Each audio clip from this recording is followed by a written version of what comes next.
Olá, aluno do terceiro ano, tudo bem com você? Chegamos na semana 6 do PET 2 de Língua Portuguesa, a última semana deste PET, que traz como eixo temático compreensão e produção de textos.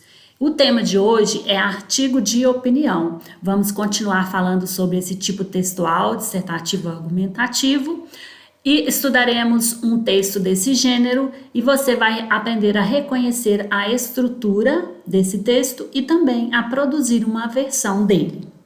O artigo de opinião, como eu disse, é predominantemente dissertativo argumentativo, por ter como objetivo convencer o leitor do ponto de vista apresentado pelo autor. Este gênero é muito comum em jornais, revistas e blogs, já que na maioria das vezes trata de um assunto relevante para a sociedade. O artigo de opinião tem características muito importantes, tais como títulos criativos e polêmicos que buscam atrair os leitores, temas atuais e de relevância para a sociedade, linguagem simples e de acordo com a variedade padrão da língua portuguesa, textos com argumentos com o objetivo de persuadir o leitor. Textos desse gênero também devem ser assinados pelo autor e podem ser escritos na primeira ou na terceira pessoa do discurso. Então, esse gênero textual artigo de opinião também é muito semelhante com a redação do Enem que vocês, alunos do ensino médio, farão futuramente.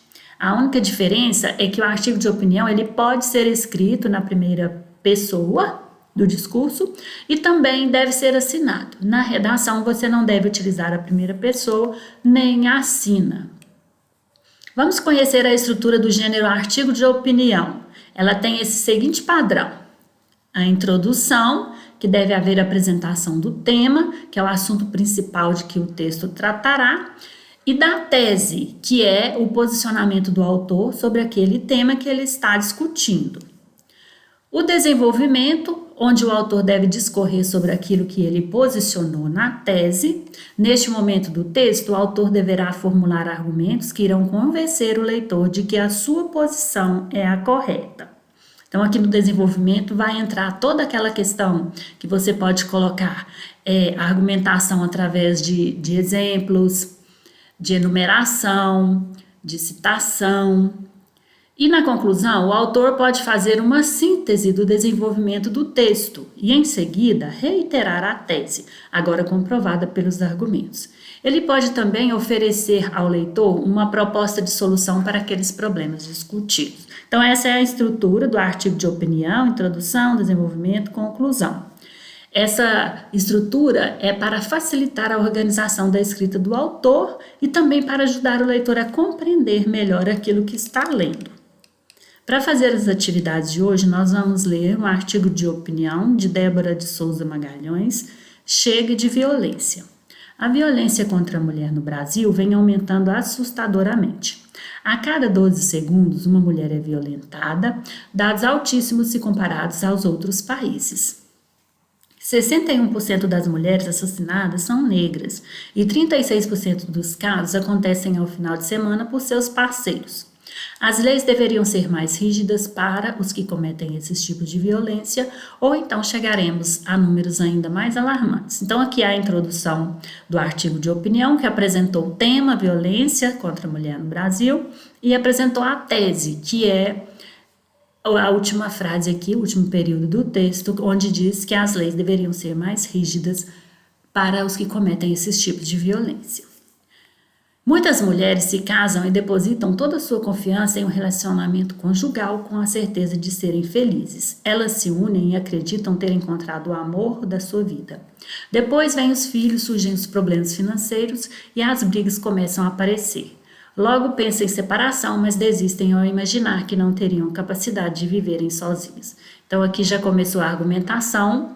O primeiro argumento foi falar que as mulheres que se dedicam exclusivamente ao matrimônio, à criação de filhos, que essas se encaixam dentro, muitas vezes, das mulheres que sofrem agressões dentro do próprio lar. Seus ferimentos são muitos. Além dos físicos, existem os traumas psicológicos com sequelas para o resto da vida. O que falta ainda para as mulheres terem seu valor é coragem de denunciar os abusos sofridos. Elas precisam fazer isso não pensando na consequência de suas denúncias, mas sim na solução desses problemas. Então, aqui outro argumento, que é o fato de que as mulheres não terem coragem para denunciar, né? Ou uma solução, então, seria a denúncia, ser realizada a denúncia contra os agressores. Em 2006, foi aprovada a Lei Maria da Penha com o intuito de proteger mulheres de agressões, mas poucos foram seus avanços. A violência ainda continua em diversos lares. Os casos de agressões são praticados em sua maioria por seus parceiros, namorados, ex-companheiros ou até parentes. Por último, citou a Lei Maria da Penha, que garante proteção às mulheres, mas, apesar disso, a violência ainda permanece. Para ajudar as vítimas dessa violência desenfreada, é necessário ter mais delegacias, casas de apoio para as mulheres e projetos públicos que incentivem a participação da comunidade em denunciar os crimes e protegê-las. As leis também devem ser mais rígidas e punir com mais justiça os agressores. Oferecer um apoio psicológico tanto à vítima como também ao agressor seria um meio de amenizar tais atos de abuso. Apoio é o que elas mais precisam, pois não é fácil conviver com a violência dentro da própria casa. Então aqui é a conclusão, onde ela sugere aqui várias ações que podem ser realizadas para resolver o problema da violência contra a mulher. Vamos às atividades. Letra A. Qual é o tema do artigo de opinião? O tema é apresentado aqui no primeiro parágrafo, na introdução do texto, é a violência contra a mulher no Brasil, que vem aumentando. Letra B. Localize no primeiro parágrafo a tese defendida pela autora. Nós vimos que a tese é a opinião do autor do texto sobre o tema. Então, a opinião do autor do texto aparece aqui no último parágrafo da introdução. Qual a opinião dele? Que as leis deveriam ser mais rígidas para os que cometem esses tipos de violência. Então, essa é a tese do texto. Letra C. Localize no desenvolvimento pelo menos 2 argumentos utilizados pela autora. Então, aqui no segundo parágrafo, apresenta para nós um dos argumentos. Cita o fato das mulheres que se casam e entram em um relacionamento conjugal, têm filhos e são dependentes do marido, pois vivem unicamente em prol desse relacionamento, da criação dos filhos, o que traz os problemas financeiros e brigas. No terceiro parágrafo, já cita outro argumento, que é a falta de coragem para denunciar os abusos. Então, esses são 2 exemplos de argumentos que foi pedido aqui, que vocês podem colocar. Letra D. Qual a proposta de solução do problema dada pela autora do texto? A proposta de solução do problema se encontra na conclusão do texto, que é o último parágrafo.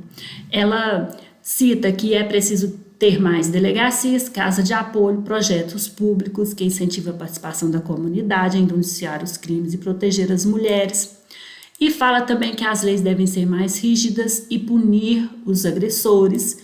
E também cita apoio psicológico tanto à vítima quanto ao agressor. Então, são vários fatores aí, várias ações que ela cita como solução do problema. Número 2. Leia os textos motivadores seguintes e redige um artigo de opinião sobre o tema: os efeitos do ensino híbrido no Brasil. Texto 1. O ensino híbrido é a modalidade de ensino que combina práticas presenciais e remotas, por meio do uso de ferramentas digitais. O ato de educar sempre permeou por espaços e tarefas diferentes. Desta forma, vemos que a educação sempre foi, em sua base, híbrida. Esse tipo de ensino pode ser considerado uma proposta inovadora para a educação, visto que permite a aplicabilidade de diversas formas de aprendizagem e ensino do dia a dia. Assim, nesse modelo, o estudante pode ter acesso às aulas online ou presenciais, já que a combinação delas pode estimular uma maior capacidade de interação social nos alunos. Com o apoio das plataformas de ensino, aplicativos e também mídias informativas, se tornou possível absorver as informações necessárias, aquelas que aconteceriam na sala de aula. Dessa forma, o ensino híbrido vem se tornando um poderoso aliado às formas de aprendizagem nos mais variados contextos educacionais. No entanto, as escolas brasileiras estão incluindo essa modalidade de ensino bem aos poucos. No entanto, não é somente a mistura do virtual com o presencial que caracteriza o modelo híbrido, mas também a forma como o aluno aprende, sendo de forma individual ou colaborativa. Texto 2. Quais são as vantagens e desvantagens do ensino híbrido no aprendizado? Você já parou para pensar nas vantagens e desvantagens do ensino híbrido? Para adotar a metodologia no ambiente escolar, é preciso conhecer os pontos positivos e negativos para os alunos e professores. Entre as principais vantagens do ensino híbrido está a autonomia dos estudantes no processo de aprendizagem, pois incentiva a interação com outros alunos e com os professores por debates, espaço para resolução de dúvidas e até fóruns virtuais. Além disso, o ensino híbrido aproxima a tecnologia em sala de aula, o que pode aumentar o interesse dos alunos, auxiliar no desenvolvimento da criatividade e potencializar o contato com diversas culturas. Os principais desafios são integrar o corpo docente e os gestores para criar uma forma assertiva de adotar o ensino híbrido. Dessa forma, o engajamento dos profissionais deve ser algo tratado como essencial para a metodologia. Então, o tema proposto para que vocês escrevam um artigo de opinião é o ensino híbrido, que é um tema de grande importância para nós, né, que estamos vivendo essa pandemia no momento no Brasil. Muitas escolas já adotaram esse ensino híbrido e em momentos os alunos estão na escola, em outros momentos os alunos fazem as atividades em casa. Então, e você, qual é a sua opinião sobre esse tema? É sobre isso que você vai escrever o seu artigo de opinião na questão 2. Então, terminamos aqui o PET 2 do segundo bimestre. Eu espero ter auxiliado vocês com a resolução das atividades. Um grande abraço e até a próxima aula.